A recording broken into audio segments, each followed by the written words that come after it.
मिरवणूक पार पडलेली आहे। 6 वाजून गेलेले आहेत।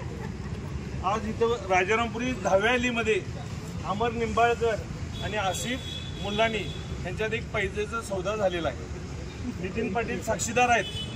पैज अशी ठरलेली आहे की 50-50 हजार रुपये आज नितीन पाटलांकडे जमा झालेले आहेत। रोखीनं अमर निंबाळकरनी 50,000 दिलेले आहेत आणि ऑनलाईन ट्रान्झॅक्शननं 50,000 नितीनला पोस्ट झालेले आहेत, बरोबर।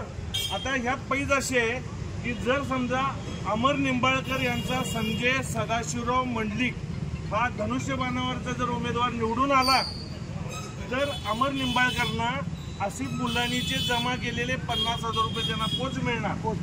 आणि जर आसिफ मुल्लानीने ज्याच्यावर पैसे लावले ते म्हणजे छत्रपती शाहू महाराज यांचा जर उमेदवार निवडून आला तर अमर निंबाळकरांनी नितीन पाटलांकडे ॲडिशनल 50,000 रुपये देऊन नितीन पाटील आसिफ मुल्लानींना 1 लाख रुपये त्यांचे अमर निंबाळकरांच्या याचे पैसे देणार आणि आसिफ मुल्लानींनी जे 50,000 रुपये जमा केलेत ते देखील आसिफ मुल्लानींना परत मिळणार।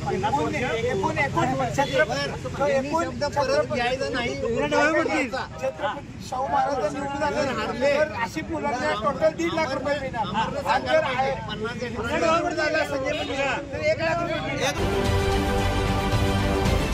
राजकारणातील प्रत्येक अचूक बातमीचे सर्वात आधी अपडेट्स मिळवण्यासाठी सरकारनामाच्या सर्व सोशल मीडिया प्लॅटफॉर्मला लाईक, फॉलो आणि सबस्क्राईब करा।